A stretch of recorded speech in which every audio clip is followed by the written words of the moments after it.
प्रभु श्री राम की जय हो। प्रभु श्री राम को देखकर अयोध्यावासी सब हर्षित हुए। वियोग से उत्पन्न सब दुख नष्ट हो गए। सब लोगों को प्रेम विहल देखकर खर के शत्रु कृपालु श्री राम जी ने एक चमत्कार किया। उसी समय कृपालु श्री राम जी असंख्य रूपों में प्रकट हो गए और सबसे यथायोग्य मिले। श्री रघुवीर ने कृपा की दृष्टि से देखकर सब नर नारियों को शोक से रहित कर दिया। भगवान क्षण मात्र में सबसे मिल गए। हे उमा, यह रहस्य किसी ने नहीं जाना। इस प्रकार शील और गुणों के धाम श्री राम जी सबको सुखी करके आगे बढ़े। कौशल्या आदि माताएं ऐसी दौड़ी मानो नई ब्याही हुई गौएं अपने बछड़ों को देखकर दौड़ी हूँ। मानो नई ब्याही हुए गौएं अपने छोटे बछड़ों को घर पर छोड़ परवश होकर वन में चरने गई हूँ और दिन का अंत होने पर हुंकार करके थन से दूध गिराती हुई नगर की ओर दौड़ी हूँ। प्रभु ने अत्यंत प्रेम से सब माताओं से मिलकर उनसे बहुत प्रकार के कोमल वचन कहे। वियोग से उत्पन्न भयानक विपत्ति दूर हो गई और सबने अगणित सुख और हर्ष प्राप्त किए। सुमित्रा जी अपने पुत्र लक्ष्मण जी की श्री राम जी के चरणों में प्रीति जानकर उनसे मिली। श्री राम जी से मिलते समय कैकेयी जी हृदय में बहुत सकुचाई। लक्ष्मण जी भी सब माताओं से मिलकर और आशीर्वाद पाकर हर्षित हुए। वे कैकेयी जी से बार बार मिले, परंतु उनके मन का रोष नहीं जाता। जानकी जी सब सासुओं से मिली और उनके चरणों में लगकर उन्हें अत्यंत हर्ष हुआ।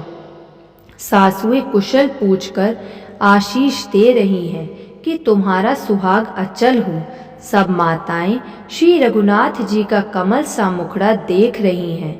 मंगल का समय जानकर वे आंसुओं के जल को नेत्रों में ही रोक रखती हैं।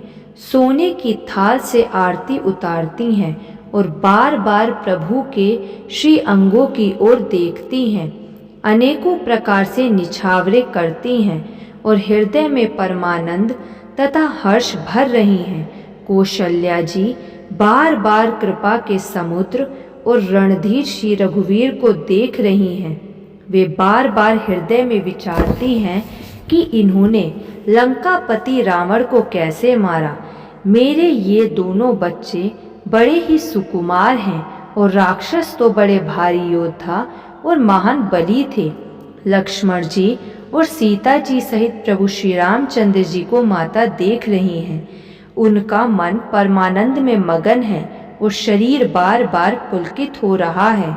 लंकापति विभीषण, वानर राज सुग्रीव, नल, नील, जामवान और अंगद तथा हनुमान जी आदि सभी उत्तम स्वभाव वाले वीर वानरों ने मनुष्यों के मनोहर शरीर धारण कर लिए।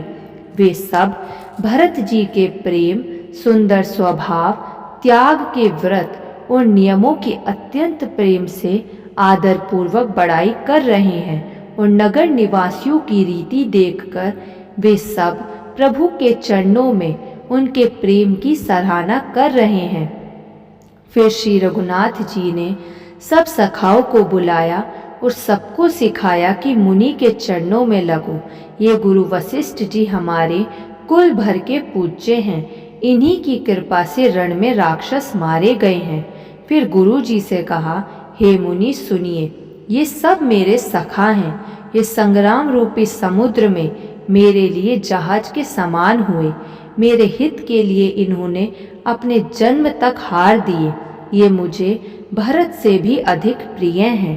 प्रभु के वचन सुनकर सब प्रेम और आनंद में मगन हो गए। इस प्रकार पल पल में उन्हें नए नए सुख उत्पन्न हो रहे हैं। फिर उन लोगों ने कौशल्या जी के चरणों में मस्तक नवाए। कौशल्या जी ने हर्षित होकर आशीषें दी और कहा, तुम मुझे रघुनाथ के समान प्यारे हो। आनंद कंद श्री राम जी अपने महल को चले। आकाश फूलों की वृष्टि से छा गया। नगर के स्त्री पुरुषों के समूह अटारियों पर चढ़कर उनके दर्शन कर रहे हैं। सोने के कलशों को विचित्र रीति से अलंकृत कर और सजाकर सब लोगों ने अपने अपने दरवाजों पर रख लिया। सब लोगों ने मंगल के लिए बंधनवार, ध्वजा और पताकाएं लगाई। जय श्री राम।